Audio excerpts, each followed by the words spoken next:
All right, Bears Nation podcast. Yes, we get it. It's the fourth quarter of Monday Night Football. If you're listening to this in podcast form, it does not matter. But if you're watching the stream, you're probably like, why are these guys going live on the fourth quarter of Monday Night Football? Well, I guess we could talk a little bit about the fact that we play that team next week, the New York Giants, who are currently playing and losing to the Cowboys with 5 minutes to go in the fourth quarter. So there's relevancy to that. But we couldn't get a show in yesterday, so we had to think on the fly, get a show in tonight. Jake Hassan not with me, but it's good because there is a lot of talk, Kellyn Garanstein, about Justin Fields and about what the heck happened last week. And there's unfortunately been a lot of talk about his future with the Chicago Bears. So I'm happy to have the quarterback mind in here with Kellyn Garanstein joining us tonight to talk about what the hell we saw against the Texans. I am Skox, already in the chat, representing and showing up. Beast. We're going to talk about what we saw. We're going to talk about how nervous you as a fan should be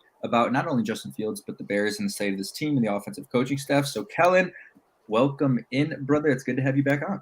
Yeah, man. Sorry, I was the one that suggested we do this right now instead of waiting until after.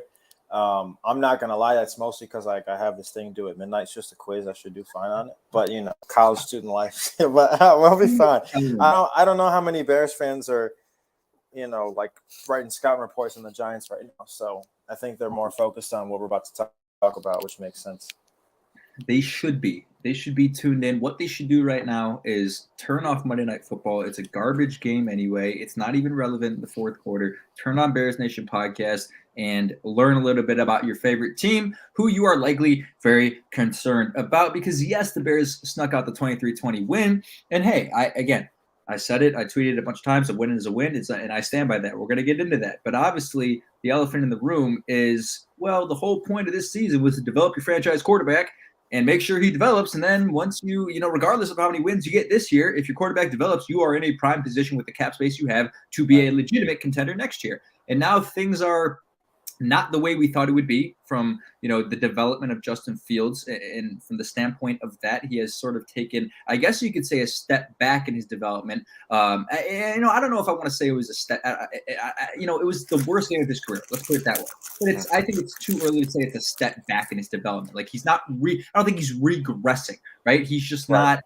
He's just not progressing to the point that we thought he would be, 3 games into this year. And again, it was the 13th game of his start of his NFL career, right? Like those things are true as well. But, you look at the stats, they're not good. He threw 2 interceptions, that we're going to talk about and what we saw there. But let's just start with this, Kellyn, because I know we're both pretty optimistic still regarding Justin Fields. We were, among the highest of Bears media when it comes to our projections on him.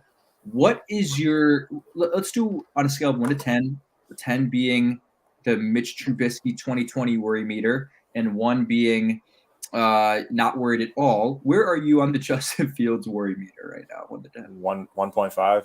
I love it. I love it. Thank you. And tell me why. Why are you at a 1.5? People need to be real. Like there's no sense of like realism among Bears fans. Like, are we frustrated because obviously he hasn't played well? Like, we'll talk about the receivers too.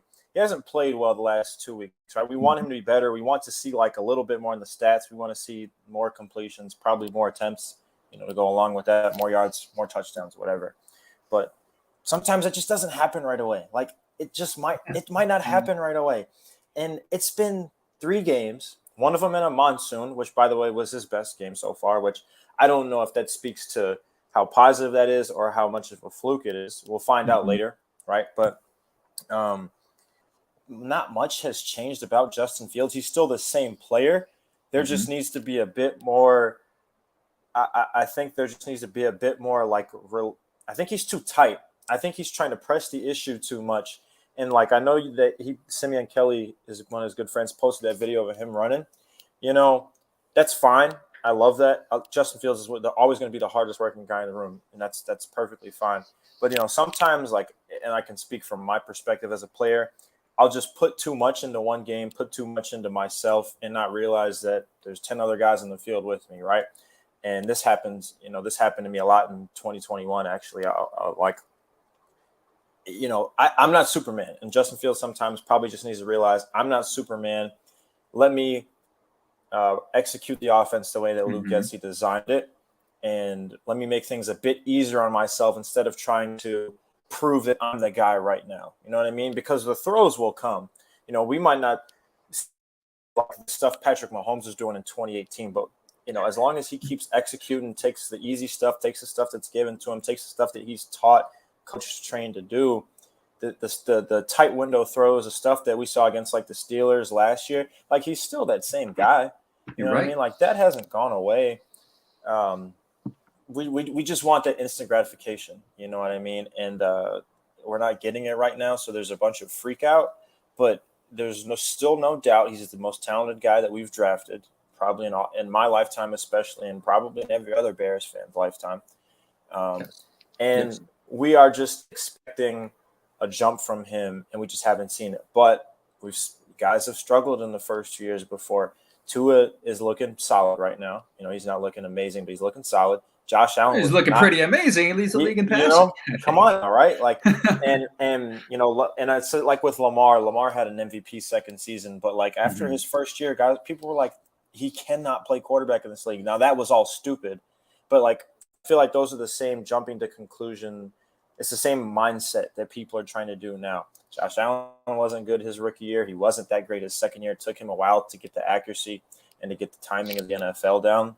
Justin Fields is already more accurate than Josh Allen was at this point of his career. Not saying that he'll be Josh Allen because those tools are on a pretty insane level. But, you know, I mean, he's still thrown into the fire. The team around him is not great. Now, the receivers are more open. Like when we'll talk about the interceptions, they're more open than we thought they'd be. The offensive line is not awful, but, you know, they're still not great. It's still a bad situation, and it's still on him to be better. But, I mean, we just need to keep it real, right? That's what it is. He needs to be better. Everyone needs to be better. And he's probably going to put himself at the forefront, and as he should be. But that's how it is. We've played three football games this year. What are we talking about for him to be like, oh, wait, move on. Let's tank for CJ Stroud. What are we doing? It's been 3 games. There's 14 left in the season. Whatever. A terrible mindset. It's a terrible mindset. Like, and this, I tweeted this and people got so mad at me for it. I said, if you are one of those people who are writing off Justin Fields, you're part of the problem. And I'll tell you why. Because the one thing that I'm noticing about Justin Fields right now, just from the way he's playing the game, not even X's and O's, not even there are people a lot better than me who can break those things down for you, right? There's YouTube videos and Kellyn's one of them, right? You can break down the X's and O's way better than I can. But I think what I see is, I saw we both watched Justin Fields intently in college because we went to you go to Ohio State. I went to Ohio State, right? We saw him intently. We can see the differences between who he was in college and who he is currently week 3, 3 weeks into the 2022 NFL season, and he's not playing with the same confidence. And that's all it is to me. And now there's all these questions about, well, does the coaching staff have confidence in him? Should they have confidence in him? And this is the problem. Like, if it is really true, and there's a ton of speculation about it, if it's really true that Luke Getsy and Matt Eberflus don't have confidence in Justin Fields, again, that is the biggest crime you can commit as a coaching staff. It's the biggest crime you commit. I don't care if the guy is not very good or if he's really freaking good. You have to have full confidence in your quarterback. You have to trust your quarterback, and that's just what you have to do. And I just don't see the same type of confidence out of Justin Fields that I saw when the guy was shredding Clemson with a broken rib in the Sugar Bowl in 2020? Like I'm not seeing that same confidence. And again, I don't know. It's weird because Justin has never seemed to me like a guy who lets things get to his head, right? When he made a mistake, especially in his first year, he would never make the same mistake twice. And he still hasn't really done that a lot, right? He doesn't throw for 5 interceptions in a game. He's on only 2, and he's not making a ton of back-breaking errors. They're just little things, right? But I just, what I want to see and what I thought we'd see this week is like attacking Justin Fields, like taking advantage of open situations, like confidence, boom, because if you don't have confidence playing quarterback position, Kellyn, tell me if this is true. I mean, this was the whole conversation for me about Mitch Trubisky as well. If you don't have confidence playing the quarterback position, you have no shot at all. I mean, it's just too difficult in the NFL with the things that are being thrown at you, whether it's an opponent like the Texans or an opponent like the Packers. It's way too hard to not have confidence in what you're doing the moment you drop back in that pocket. Am I wrong? 100%. No, you're 100% right. And I don't know what it is. I don't know if he thinks that like, he needs to force the issue to certain guys, like to Mooney and to Komet, or I don't know, because I'm not in the room, and they'll figure it out. And I think that hopefully they'll get in the film room, and hopefully they'll get in the film room, and Luke Getsy and Andrew Janako, and maybe Flus is in that room too. I don't know. They need to get together and just figure it out. Hey, this is where your eyes need to be. This is where your feet need to be. Because he put it all together, like he put all that stuff together in the preseason. Now, granted, it's preseason, like hang me for it, whatever. But like the feet, the eyes, they were kind of where they needed to be in the preseason, and I was very happy to see that, because that's really where it all starts. Because he's going to have the rest, like the accuracy, the athleticism, that's all going to come. It's just his eyes, and can he hit can he hit the throws on time and on target, right?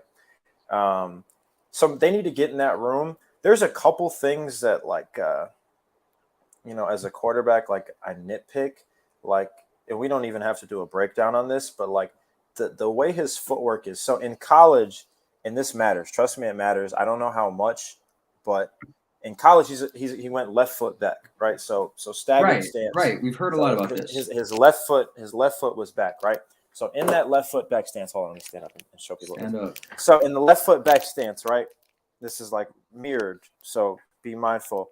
Now I can already open. That's one, right? This is 1, 2, 3, right? If my right foot is back, which Justin Fields is now, I have to punch or I have to back out, which was what Bryce Young does. But no one in the NFL does the back out, which is just a back pedal, like back shuffle, whatever. For that, you have to put the left foot back, which we call a punch step, and then get to 1, 2, 3. Now, depending on which offense is and the timing, that matters. But for Justin Fields, there's no like punch step. It's just turn your hips and go, which for me, if you're putting your right foot back, that doesn't make much sense to me as the timing goes, because it's not like it's a small stagger, and like hopefully like people are understanding this. So like if this is his right foot, this right foot is all the way back here instead of like a little stagger like this. All right. I feel kind of dumb doing it. No, you're right. It's a good visualization. My point is that I think some of the timing stuff is a little bit off. Like it feels like he's seeing it, but he's not getting there quick enough. Like the throw to Komet, he tried to force, or was it Mooney? Whatever, both interceptions were over the middle. And it felt like they were late and overthrown because the window closed a little bit sooner than he thought. So I think Andrew Janako and Getsy need to get together and say, let's fix the footwork, because that matters. At a lot of levels, it doesn't matter. At the NFL, it damn sure does. They've got to get that right, because I think right now that's kind of the biggest problem, especially when it comes to over the middle, because that's where he's super accurate by the numbers, because he's an accurate quarterback. But every quarterback, especially with his height and his stature, is going to be able to make throws over the middle. But you can't be late over the middle, because you're either going to get your guy killed or you're going to overthrow him, and you're gonna throw an interception like we've seen. It happened with Mitch Trubisky in the Vikings game. This is exactly what was happening in 2018, if we're being honest. Mitch Trubisky threw 3 interceptions and a touchdown against the Rams on Sunday night, and we don't talk about it because Jared Goff threw 4 interceptions that night. Against the Vikings. He had the touchdown pass to Anthony Miller, but I think he threw 2 really bad interceptions that night. We don't talk about it because Eddie Jackson had the pick 6. It was the night we were all like, "Holy shit, the Bears are legit." Yes, we don't that talk was about the night. You know what I mean? So the stuff over the middle, that's where it matters. And I think that there needs to be a conversation where I think on both interceptions, people are going to be like, that guy was wide open. And yeah, he was. I mean, I don't know if Justin Fields is supposed to get there or not. I'm not in that quarterback room. But that's where the fix would come for me, is getting that timing right, because it feels like everything is just a bit late. You're right. You're absolutely right, because like it's never been the good thing about Justin Fields is it's not a problem of, can he fit it into that window? Does he have to zip like that? Like his arm strength and his arm talent is unquestioned, right?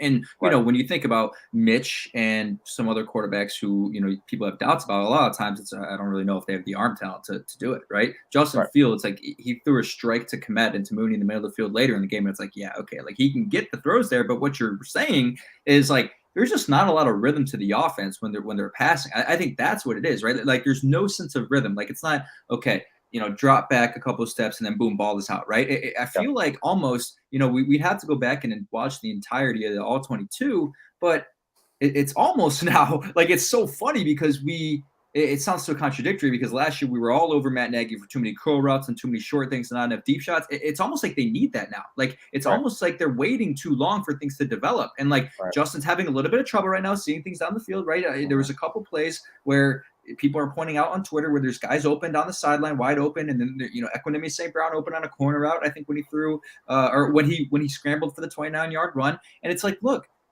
Why again? And I say this every show, and I think I'm just going to say it every week. It's like you watch the best offenses in the NFL right now, and it's so simple, and they make it so easy on the quarterback, and it alleviates the dependency on the offensive line. If you just take 2 steps back, you drop back, and you get the ball out of your hands immediately, right? And scheme somebody open underneath. And again, you can't run your entire offense that way. But given the situation that the Bears are in, like you need those layups, you need those freebies just to establish, like just to get that confidence and the rhythm back, right? Like again.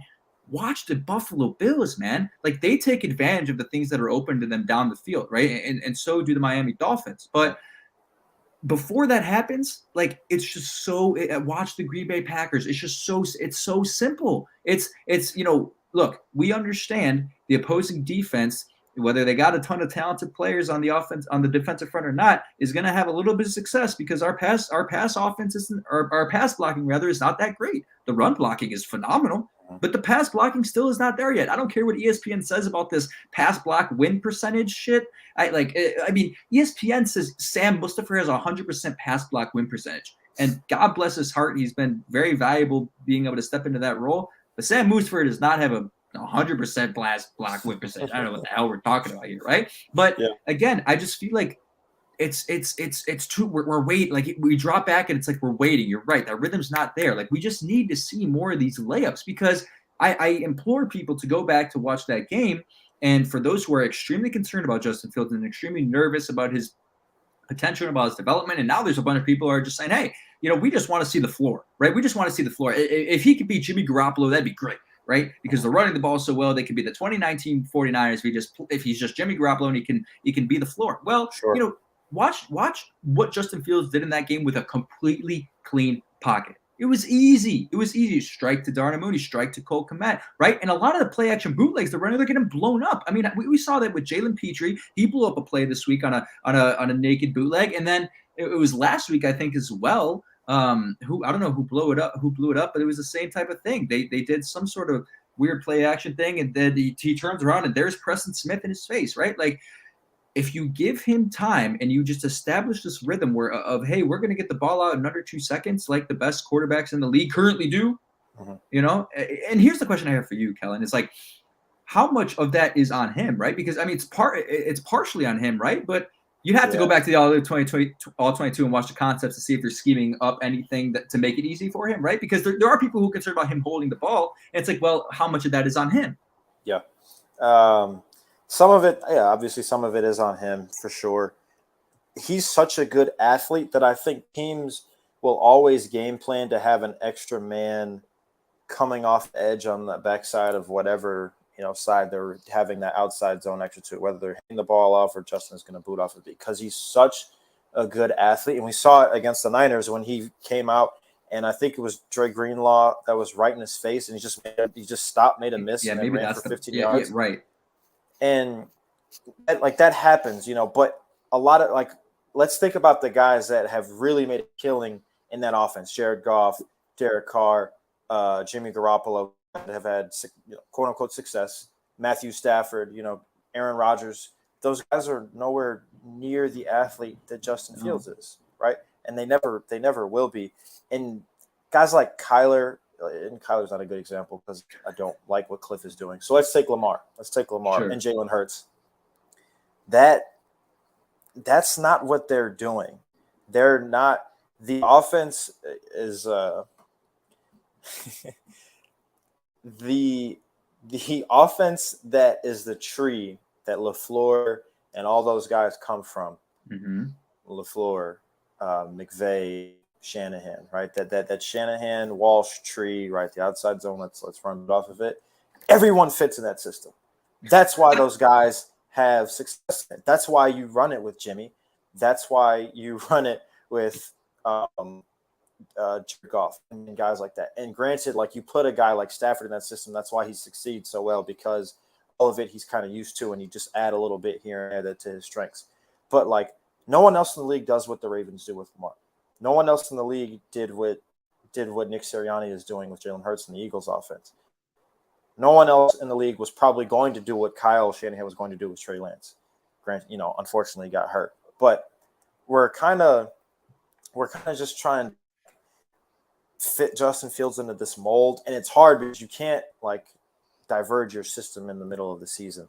But I think there needs to be a more like, let's get Justin's strengths instead of saying this has worked for X amount of people. It's the same conversation we had last year, man. Like that's what's frustrating, though, right? It's like I don't know, man. Like it doesn't feel a lot different than last year, which is the problem. It doesn't, and it's really scary. It is really scary. And look, let's turn the conversation to the comment that we had earlier from Ron Winarski about the Bears wideouts needing to get open, and also shout out Adam Cumby. Yes, on there after our company softball team lost the championship. I did not play, but we did lose. Let's talk about the wide receivers, because again, a lot of I think the difficult part, again, and we knew this from the start, the difficult part about the evaluation is there's just so many factors, right? It's like, well, the offensive line is like, they might not be good enough. So is it their fault? The receivers are subpar. Is it their fault, right? And it's hard. It can be hard as a fan when you're watching everything to really know who's like. We love to place the blame on someone as fans, right? Because placing the blame on someone makes everything a heck of a lot easier. If you can just blame the wide receivers, then you can just go and say, hey, well, we just need to draft a wide receiver, or we could just sign a free agent next year, right? Like it's just an easy fix if you can place the blame on someone and say someone is at fault. But I really don't think that's the case. I think every unit, like Justin needs to be better, the receivers need to be better, and the offensive line needs to be better. Like all of those things are true, but specifically the receivers. Let's talk about that, because there are a number of plays that you see where guys are open. Okay, there are guys open down the field. And I don't want to blame the entirety of the Bears' offensive struggles on this receiving corps, because again, I said it last week and I'll say it again. There are teams, including the Green Bay Packers, including the Baltimore Ravens. Like, are you really going to tell me the Baltimore Ravens receiving corps outside of Mark Andrews is that much better than the Chicago Bears? No, Lamar Jackson is making Devin Duvernay look like the offensive player of the year. And of course, Rashad Bateman's doing his thing now. The first year he gets to prove it. But Darnell Mooney's not a bad football player. Like, this isn't through 3 weeks of this season. Oh, revelation, Darnell Mooney sucks. Like, were we wrong potentially about our 1,200-yard projection? Maybe. It's still in play, but he's not bad at football. Equanimeous St. Brown can do enough for you. Like, I'm not placing the blame on the receivers, but again, I do think there is something to be said about just getting these guys the ball in their hands. There's not a lot of opportunity right now for run after the catch, and that's where I'm a little bit concerned, because one way to make it easier on your quarterback, at least from a statistical standpoint, is if you run the slant route, you just get them the ball and you'll let the receiver do their work and get an extra 80 yards for you. Was it 80 passing yards through the air? No. It was maybe 10 yards of completed air yards, but guess what? It shows up as 90 on the stat sheet, and because everyone's so damn concerned about Justin Fields' yardage, just give him a chance. But they're missing the layups on those types of plays too. Like, Darnell Mooney can't catch a screen pass, and it was sort of a bad throw from Fields, but I don't really believe, I'm not going to sit here and say that the root of all the issues is the receiving corps. Is it a good receiving corps? No, that is not what I'm saying. They need to get assets in the offseason. And I think Jackson Smith and Jigba could be falling because of, him not playing. And that's a different conversation for you. That is my dog. I have a story. I'll tell it another day, but no, I want you to tell it today. We'll get to that after this, but tell what is your take here on the because again, I don't want you to place the blame on anyone. That's not what we're gonna do. I don't think it's fair, and I don't think it's rational to place the blame on a specific group, a specific person, and say that that's the way it is. But from what you're seeing, what do the receivers need to be doing better? In what way? When you watch the Ravens and you watch the teams that have, I think receiving corps are in the same tier as the Bears and have zero issues. What are they doing that we aren't? I don't know. And I don't like Greg Roman. I don't think that Greg Roman I don't think Greg Roman's big time. I think he gets Lamar in good situations and in good portions of the year, and then later in the year, it's like he like fumbles the bag, right?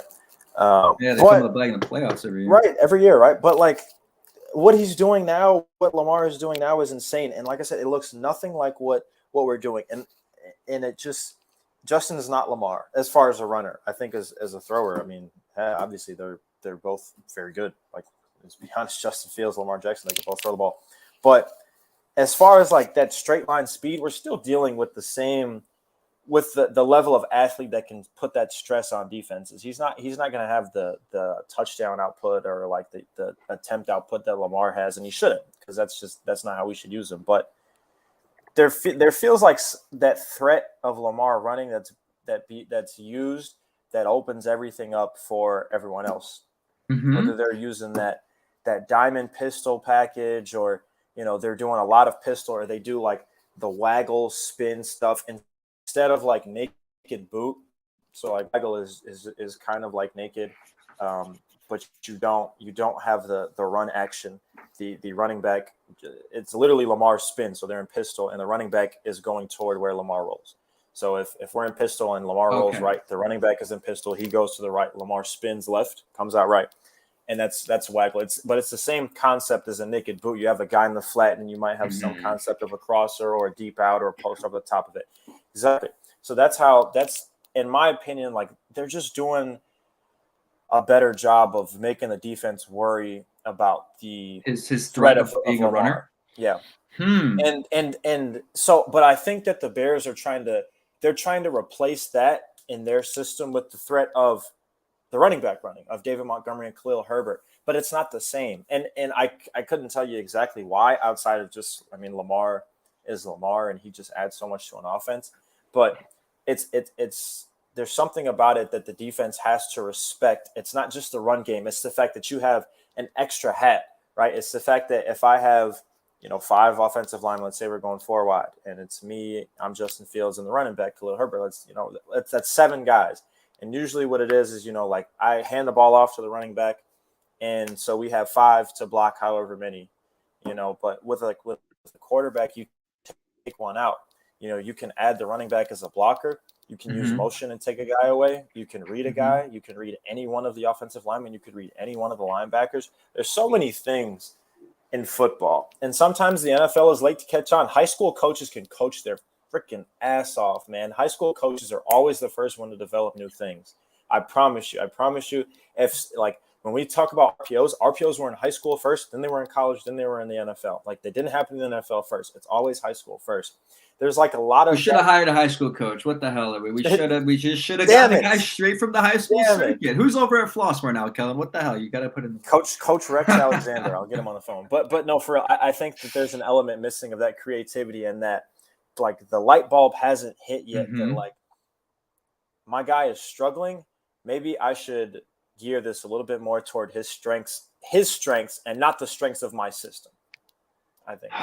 Man, again, that's that same exact conversation, right? And there is something to be said about, hey, it is 3 weeks into the new system, and there is a learning curve. All right, this is his second system in 2 years, and I heard they were talking on the score today when I was working about, well, it's his third system in 3 years, right? If Ryan Day offensive system is a system, right? Like it's a learning curve every way, and it's new and it's different. But what you said is really key to me. Is like at this point, if you're so worried. If you're so worried about if the front or not the front office, the coaching staff is truly worried about Justin Fields' capability as a passer, which they shouldn't be, and that's stupid. And if they are, then they should be ashamed of themselves. But if that's the case, then the one thing you do know is he is a lethal runner, and he is a top 5 running quarterback in this league. Absolutely. And the thing we talked about all last year, even when we did some of those breakdowns, is why are you not doing a lot more designed quarterback runs? I mean, we're not seeing a lot of designs. Like you're seeing the designs on 4th and 1, they're 4th and inches, and it's just it's a design and shotgun to get in the end zone in an inch like that. That's not what I'm talking about. Like in order to establish that threat, they have to be calling more designed runs to him, right? Like, there's a lot of like those, like we said, like we're missing the layups, like the screen passes and stuff like that. Some guys, some quarterbacks like don't warm up like that. Like some guys, they take a hit, like then now they're warmed up. Like it's not like let's throw bubble screens, let's throw quick game. Some guys, not everyone is like that. Like you don't get every quarterback going like that. some guys, they get on the ground, they get their feet moving, they get a 7-6 yard gain on the first play of the game. They take a hit or they slide, they get their feet under them, boom. That's how, maybe they have another one. Like, I think like we're still in the trial run. That our coaching staff is still in the trial run with Justin Fields, and like I don't know, like you don't have time to experiment. But like for me, like now that I'm thinking about it, like we kind of like. I don't know, man. I don't know. Maybe there should be a bit more say from Justin's side. Like, you don't know how much of that is going on in the room. Maybe I think that's fair. Maybe like it is, Justin and Luke are like going back and forth in the room. I think we should be doing this. I think we should be doing this. Or maybe it's all 100% Luke Getsy saying, this is what we got. This is what I think is going to work. And Justin's going along with it, saying, trying to prepare for that. But like, that's really not how like a quarterback relationship should work with his OC, in my opinion.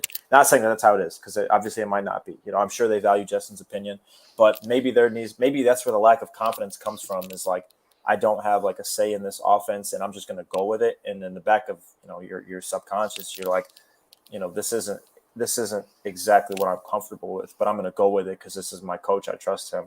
That doesn't always work.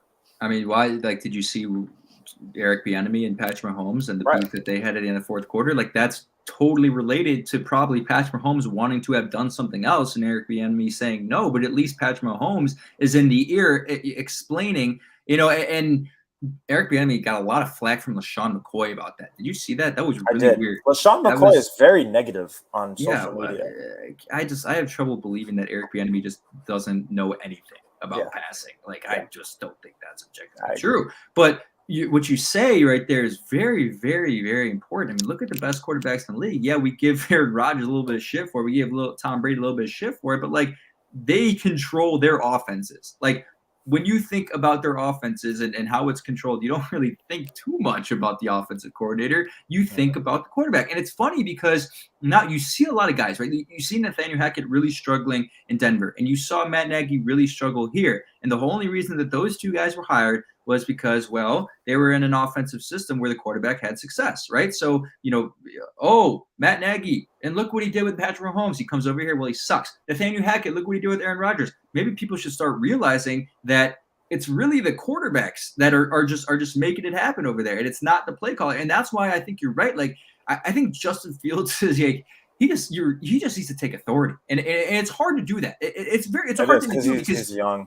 He's young, and the guys who take authority are guys who have proven it. Like, Patrick Mahomes can take authority because he's going to be a top 5, top 3 quarterback to ever play the game. Tom Brady obviously did what he did. Aaron Rodgers, like even you even see Dak Prescott do it a little bit in Dallas, right? Like, if you are proven, you can take authority, but it's a little bit more difficult when you've struggled. And now it's like, well, maybe I should be looking for the answers, right? Like, I should be telling people what to do. I should be listening, right? Because I think that's the position he's in, and that's just the position you can't be in. Like, Josh Allen has now gotten to a point where he has taken full authority of that offense. And this is another example. Like, the Giants look better, but they don't look amazing. Like, the whole Brian Daboll thing hired because of Josh Allen. I don't know. And we play them next week. It'll be a good test. But they just actually lost. They just lost to Dallas. And Brian Daboll was my number one guy. That was the guy I wanted the Bears to hire. You know what I mean? So, like, and I love Flus. But, like, you see what I'm saying here about that? Yeah, like, I'm there's something to be said. And look, so here's like, again, I'm almost at the point with Justin, like, it does feel, and I hate getting into these conversations because it's just frustrating. And athletes know how it feels when you're inside your head, and it can be so hard to get out of it, right? Yeah. Like, playing baseball and getting into a slump, it's the same thing. Playing basketball and you have consecutive nights where you can't shoot well, it just gets in your head. And it's the hardest thing in the world to get out of. There's no answer. There's no blueprint. There's no formula for how to get out of a slump and how to break out when you're just mentally not confident in yourself. And I think part of it is this, right? You mentioned earlier him, and this is just total, like, we're just talking as athletes here who have played sports in our life before and have dealt with this, right? Like, so after the game, he's running on a treadmill. He's working out, and and this is what great players do. And you saw Darnell Mooney also on the jugs machine right after the game, which I loved, in full uniform. Like, relentless pursuit to be great. And you're always and anyone who's played a sport before who has struggled in a big game and has heard about it, the first thing you want to do when that game ends is like go to the batting cage or go back to the field and just work on yourself because you're capable of more than that. But I think for Justin right now, like again, I love the fact that he's continuing to put in work, he's continuing to grind. But I think part of it is like, dude, just take a step back. You know what I mean? Like just let yourself take a double shot of Patron and literally just take your mind off of it. You know what you are capable of. The more you continue to like keep going at it and keep pushing, and again, there's still a part of that I love. But the more you think, like it just forces you to think about it because all you do is you sit in bed, you relay and you replay, and it's like, no, take a deep breath. You know you can be. You know you are great. You've been great before. Absolutely. His whole life since he was 5 years old. He's been the best player in his state, the best player in the country. Like, this is who he is. I think he just needs to kind of, take a breath, take it easy. Like you said, double shot of Patron, drink a beer, man. Go to the bar. Like, Jalen Johnson was on 670 The Score today, and Danny Parkins, our host of the Midday Show, was like, are you going to watch the Giants game tonight and, like, scout them? And he's like, dude, I'm going downtown. I'm having a drink with my girlfriend or whatever. Like, I'm just that's like, awesome. Just take it. Like, I think what we should do. I'm gonna hit up Justin and be like, hey, drinks on me. On Friday. Let's go have a drink. Like, Saturday. At this point, I don't give a shit. Where are we going this week? We're going to New York. Plenty of nice bars. Go have a drink the night before the game. Yeah. Michael Jordan played golf. Michael Jordan bet thousands of dollars getting drunk on the golf course the night before a Game 6 game of the finals. Like, it's like, come on. That dude was different, man. He was different. That's the mindset, though. But like you're so right. Like, I can't stress enough how important that is. Like we got to loosen up. Like athletes, like we want to be so uptight. Like we, especially now because we want to prove so many things to so many people, right? Like, sometimes you just got to take a step back and like, this is the game I've been playing since I was a kid. It hasn't changed. I'm just playing in front of more eyeballs, but nothing else is different, and you're playing at a higher level, might be moving faster, but it's football. It's football at the end of the day. Just play the game and relax and have fun. Man, I think that's an all-time conversation from us because like because like all these people, athletes' perspective is important. It is important in this. Look, I didn't play collegiate football, all right? I didn't play in the NFL, but if you've played a sport in your life at a relatively competitive level, we both had, you understand, and their perspective is important because they're like, I love my people in the media, I do, but there are a lot of people who don't see that perspective. And I'm not saying you have to have played a sport in your life to be in the media. Like, that's not what I'm saying. Like, I love all my people, and there's a ton of people who are smarter than me who have never played sports before. Okay, like there doesn't mean anything, but it is sometimes important to see that perspective, to have that athlete's perspective, and understand that it's not like always what you're hearing. Like sometimes. You just got to put yourself into the mind of the player and understand, like, it can be overwhelming. Like, and when you want to be great so bad, like that, it's your life. That's your, when you are obsessed with being great, like, it controls you. Like I said, like, I used to sit up in bed and just throw a baseball up and catch it and just think about the times I struck out, right? Like, that's just what, like, I'm sure you do the same thing. You throw a football and you're like, fuck, like, I missed this throw. Like, you lose a big game. And, like, again, and it's hard. It's more difficult when and this is part of it as well that I think fans need to understand, and I think they do understand, is, first of all, when you're in the city of Chicago, it's a hell of a lot different because, like, not only the fact that it's a big city, big market, there's a lot of talk already, but because of the expectations that have been set for Justin Fields, given the history of this franchise, it is so much more difficult to deal with struggle. You know what I mean? Correct. Because we've been waiting, and all we hear is Justin's the greatest talent to ever come through the building, and he's the greatest talent to ever play for the Chicago Bears, and we're expecting him to be finally the 4,000-yard passer, finally, a statue in 15 years. Like, that's what people are expecting, and the moment you struggle, even if it's not for a consistent period of time, like, it's hard. It's really hard. Sophisticated thoughts. In the chat, I think another problem is Justin's relationship with number 11. I think at times he gets locked in trying to make sure he gets Mooney involved. If you notice, a lot of his interceptions or throws are going to number 11. I have something to say about this, but if you have something, you can go ahead. No. I mean, we talked about it, like the throws over the middle, like just kind of lock onto him. But yeah, I mean, we don't know the relationship he has, but that's a good assumption. He doesn't. It's I'm sure he 100%. heard all the talk. He heard all the talk about how the receivers aren't this, the receivers aren't this. And in all honesty, I mean, most of it is not incorrect. I mean, St. Brown and Dante Pettis have done a fine job, like in their roles, but in this team there, hopefully, So should Darnell Mooney though? Yes, absolutely. Yes. Yeah, like so I think the thing is this, and I said this a little bit last week, is I think he's got. My bad. Yeah, you're good now. He's gotten to a point where, it gets like the third quarter, right? And this is the exact situation we saw last game. Is Kellyn's going to step away for a second to come back in? It got to a point where in the third quarter, like, okay, once again, no receptions for Darnell Mooney. What do we do, right? Like, he hasn't given him the ball yet, and he feel like these guys have a connection.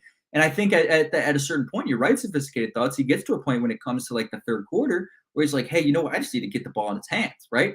And then he forces a throw like that. But to avoid that is just like, I think part of the problem with their connection right now is the only time he's targeting Darnell Mooney is on those deep balls. And then you're forced to throw it into a point where you're going to have to make a perfect throw to complete the pass. And it's really difficult. And I think hold on, I'm just gonna put this overlay on here for a second until Kellyn comes back.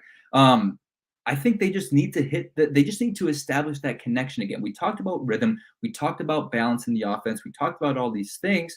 All they need to do is just in the first half, in the first quarter, establish that connection. Like, have a little bit of confidence in each other again. You're doing Chipotle commercials. You guys had such a great relationship last year. They worked out all offseason. Like, these guys have a connection. They want each other to succeed. There's no bad relationship between the two of them. It's just sometimes, and I said this last week and I'll say it again, if you've ever played basketball before, whether you played pickup at the gym or you played in college or high school, it doesn't matter. If you're struggling shooting from three, you just got to see the ball going through the hoop. That is all you need to see. And I think for them and for their connection, all you have to do is to get him the ball in his hands. And part of the problem is they tried it with the screen pass and it didn't work. But again, just throw a slant, establish that connection. They just need to get back into a rhythm, get back into their pace with the two of them, and then you'll start to see things come together. But I Sophisticated Thoughts, you're right. They get to a point where, oh my God, I haven't targeted him. There's no connection. I got to force it to him down the field. I just got to force it to him because I just got to get the ball in number 11's hands as Kellyn is back now. And it's just like, no, like, just run a slant route. I don't care if it gets you 1 yard. I don't care if it gets you negative 18 yards. Just establish that connection. Like, just see the ball go into your receiver's hands. Kellyn, you can tell me if this is true as a quarterback. Like, I was just saying while you were gone about how I feel like they've gotten to a point where, yeah, like, he's your number one receiver. Their connection's so good. And, I haven't completed past him in the first pass. I do kind of want to just force it to him because I want him to get the ball. And I know what he's capable of. Like, that's the thing, too. Like, they know what each other are capable of. Like Justin Fields knows that Darnell Mooney can be a very, very good receiver. And he's like, I need to get this guy the ball. But when you are having struggles connecting with the receiver, which happens for every quarterback on every team, it happens, right? Like, it just happens. Is it sometimes helpful to just like get him the ball, just get him the ball somehow, some way, and just reestablish that connection? Like, is that a real thing, or am I just talking bullshit here? Yeah, no. I mean, I think confidence for everyone goes up. So quick thing to talk about this. Actually, we have a receiver on club football. His name is Praise. He's one of my really good friends. He is from the UK, and he's a track star there. He is on the Ohio State varsity track team. Runs a 10-2 in the 100, but he's never played football in his life before this year, but wanted to. And so, the hands for him are like, still getting there. He's still like trying to learn how to frame a football and catch it. So week 1, he didn't have any catches. This past Sunday, I didn't play. My backup was in. Did a really good job. So we get Praise this screen pass late in the game. We're like, let's get his confidence up going into the next week. Mm-hmm. And Praise takes the screen pass 75, 80 yards, whatever it was, breaks like 1 or 2 tackles. And like happiest I've ever seen anyone get into an end zone, right? Like that stuff, but that stuff matters. So like he comes to practice tonight, like he's coming back to the ball, like that stuff absolutely matters, not only for the quarterback, but for the receivers too. Because when the quarterback sees his receivers' confidence up, absolutely he's going to keep going back to the well there. Mm-hmm. Then that trust, that trust gets there when everyone's confidence is up. That's okay. So there you go. You answered that question for me. I mean, and part of the problem is like, I did see them try that. Like you probably didn't see this play because you didn't watch the whole thing back, but there was one play where it was I think it was in the third quarter, second half. They just tried a screen pass. Like, all right, let's just get Moody the ball in his hands, and he dropped it. Yeah. He just dropped. I don't know if it was really a drop or if it was sort of Justin Fields kind of let him too far out. I'm not going to place the blame on anyone there, but like they were trying that. But yes, that's what they need to do. Now you mentioned Jackson Smith-Njigba as we're talking about receivers and all that, and I know that every single person who's watching this is we got to take a wide receiver in the draft, and I'm with you. They do have to do that, and I tweeted today a little OBJ could help too. I don't know if he decides that he wants to, because here's the thing about OBJ real quick, and I put this in my tweet. If OBJ comes here, produces with Justin Fields, and wins a Super Bowl in 2 years, they will replace the bean with a statue of him. Like, that's how much we want. Not only like Johnny Morris is the leading receiver of the Chicago Bears. Like, what are we doing? Like, who? Exactly, bro. Like, people like if you're under the age of 25, you probably don't even know who Johnny Morris is. Like, this is where, like, please, OBJ, just like, and if I think about it, if I were in his situation, I were a pro athlete in his situation, like, part of me would be intrigued of the thought of, I'm gonna go and like save this city. Like I'm gonna save this offense, and then I'm a hero, and then I'm in like Odell Beckham Jr. He needs to be in either L.A., New York, and Chicago. No Cleveland, no Jacksonville, no, not even maybe Buffalo because they're just football. But like OBJ is all Instagram, and like I love him for it. I love OBJ, but like he needs to be in the top 3 market. The guy needs his glamour. He needs his splits, But anyway, Jackson Smith-Njigba is potentially falling in the draft because of nothing to do with his as a player. He just hasn't played, and other guys are putting up numbers. Keyshawn Butte, was that his first name? Is it yep. Keyshawn? Yeah. Butte. I actually don't know what his numbers look like. But anyway, Kellyn Garrison here works for the Ohio State football team. So he's around these guys every single day. So this is expert analysis, expert insight here. You're getting an inside look at a guy that the Bears could potentially draft. And we're doing a little draft preview here for you guys in September 26th. But you said you had a little story to tell about Jackson Smith. Yeah, man. I want to hear it. He's a good-ass kid, man. I like that. And everyone in the building is like that, whether it's CJ or, Denzel Burke, freaking Marvin Harrison. Like, Marvin Harrison Jr. is on the jugs machine, helmet on, pants ready, cleats on, 3 hours before practice every single day. Every single day, Marvin Harrison Jr. It's crazy work ethic. But for Jackson, so my job on game days is to drive the golf carts for the recruits. I work in recruiting, drive the golf carts, take the recruits where they need to go, blah, blah, blah, blah, blah. So I'm taking the cart back at the end of the Arkansas State game. And obviously Jackson didn't play that. He was banged up from the week before against Notre Dame. So where I'm pulling the golf cart into is on the curb across the street across the parking lot from the Woody. So I'm pulling the golf cart in, and Jackson is on the backside of the golf cart in front of me. It was I think it was his trainer, his uncle, had to be someone he knew, family. And so I'm like, hey, heads up, coming to you, about to park this thing. So he gets up, gets off, takes a couple steps away. And so I park the golf cart, get off, and his friend there, the guy he was with, he goes, hey, man, you were getting a little close. I was like, listen, the last possible thing that I would do as an employee of this football team, as an Ohio resident, as a fan of the Chicago Bears, the last thing I would do as any of those is to do anything to Jackson Smith. Run him over the golf. To do anything, to even clip his pinky toenail. I wouldn't do it. So it was funny. We laughed about it. I told him, listen, they would fire me so quick if I did that. So I see him on Saturday night. I'm like, hey man, after the game, I'm like, hey, how you doing? He's like, my dog. I'm like, hey, how's it going? He's like, getting there slowly but surely. Yeah. But he's a good kid. He's a good. Obviously, the connection with Justin is there. 1 and 2. I mean, he's so special. He's a special football player. So I'm excited. I pray to God we get him. I pray we follow the Bengals thing. Their whatever, I can't think of the word right now, but them drafting Jamar and having that the blueprint.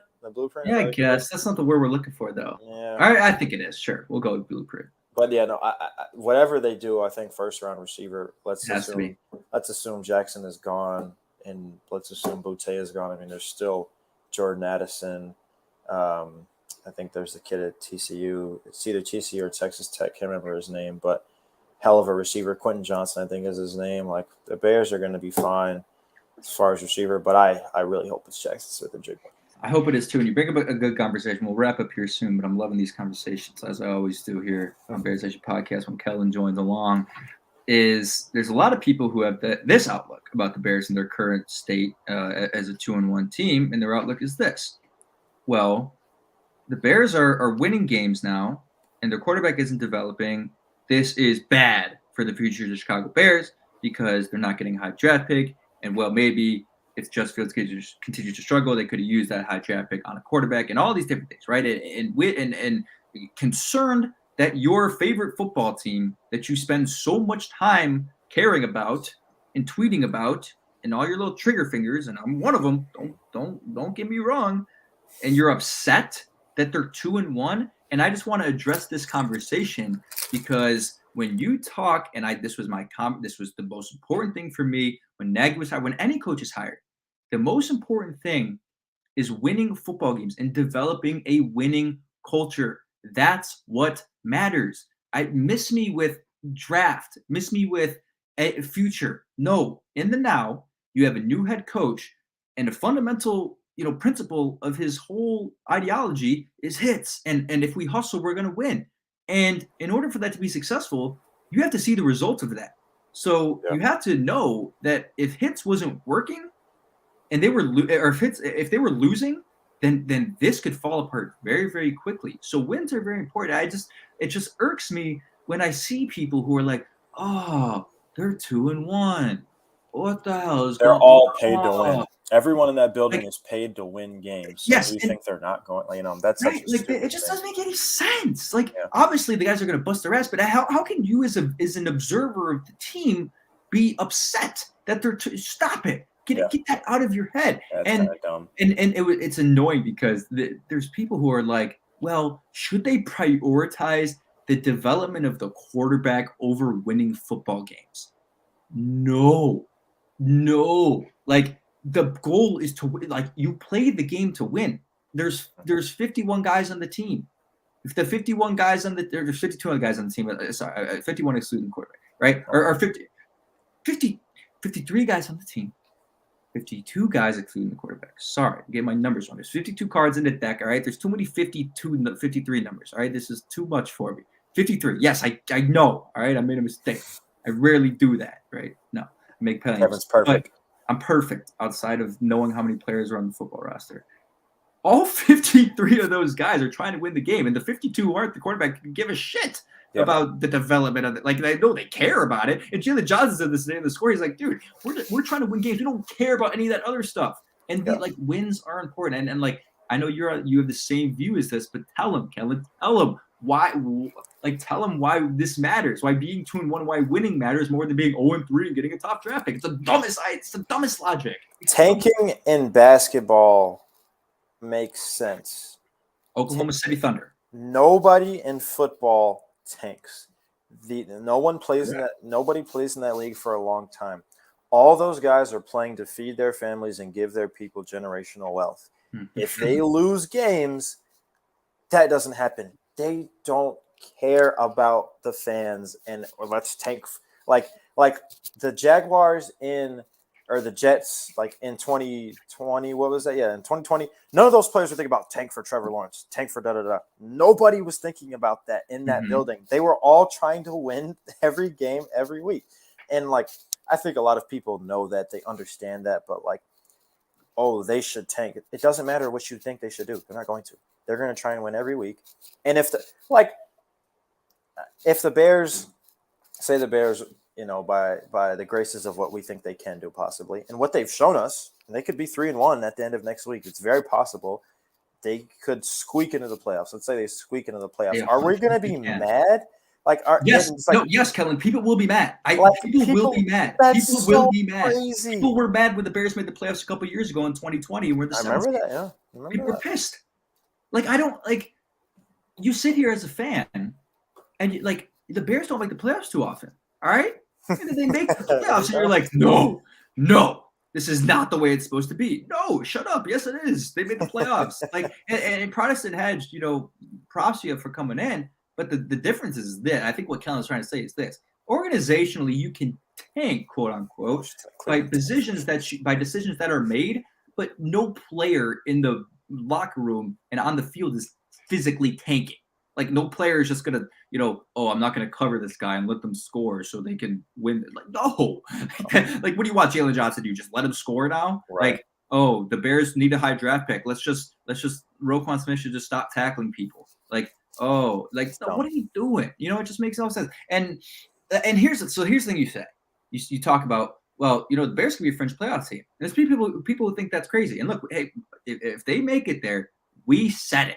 Because we said the ceiling of this team is 9-10 earlier, or 9-10 wins earlier in the offseason. And what I'm seeing for the first few weeks is, boy, were we right. Because we're 2-1, and things are terrible with the passing offense. And we said, they go as far as Justin goes. And that's still true. If this offense figures it out, if the passing offense specifically, because the run offense has been so good, if the pass offense figures it out in the next couple of weeks, this is not only a 5-1 team after the first 6 weeks of the year, because you play the Giants, the Vikings, it's going to be a tough game, and then the Commanders, at the very least, I think they're 4-2. This is a team that could make the playoffs with the schedule that they have remaining. And, that's what I mean when I say, you're 2-1. The sky is not falling. You're 2-1. Right. And your quarterback hasn't thrown for 300 yards on the year. If he figures it out, you're a good football team. Right. That's just the fact. That's what I've learned through 3 weeks. That's what I've learned. I'm not worried. I think they're going to figure it out. I have faith in Justin Fields. I have faith that Ryan Poles picked the right man. Matt Eberflus, who picked the right man, and Luke Getsy. And I have faith, like I said, in Justin Fields. It's how little 3 games is in the span of a whole year. Has it been bad? Yes, we obviously would have loved to seen it go better so far. But are we gonna deny our eyes? Are we gonna deny what we saw in college? Are we gonna deny what we saw last year? Are we gonna deny what we saw in the monsoon? My guy was throwing a monsoon football with 2 gloves on and led a comeback against a team that was picked to almost make the Super Bowl, and we won that game. What are we doing? Thank you. It's all that needs to be said. I was gonna while you're doing that rant, I was gonna retitle this episode "Chicago Bears Therapy Session." That's what this is. That's what we're doing. Because look, I get it to an extent. We're reactionary, right? It's Monday. Yeah. It's over. There's a phrase for it. It's called Overreaction Monday. It's called it for a thing. This is the timeline of Bears fans. Sunday, angry. Monday, overreaction. Monday, fire everyone, trade the quarterback. Tuesday, well, maybe it's not a series. We should make Therapy Mondays a series. This is a thing. This is becoming a thing. If you guys want that, drop it in the chat.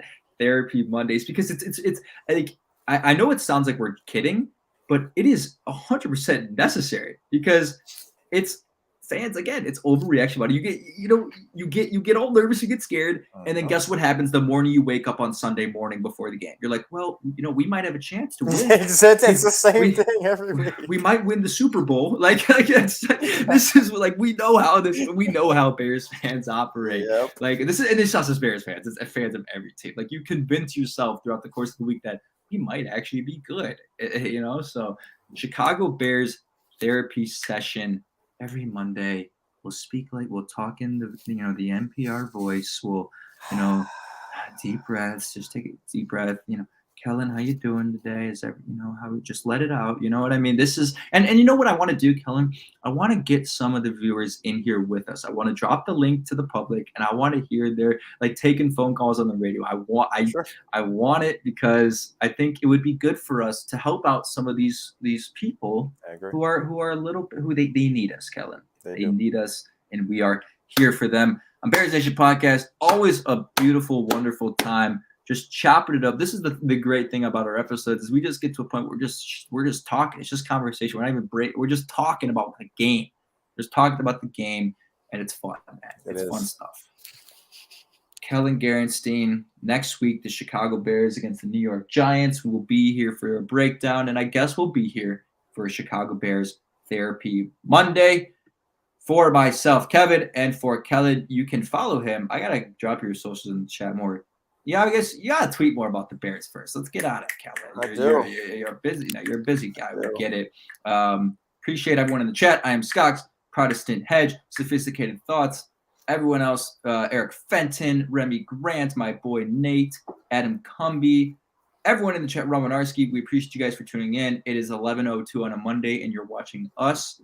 I don't know what you're doing with your life. Go to bed. Go play video games. You shouldn't be watching us. But here you are. Appreciate you guys for coming in. We'll see you guys next week.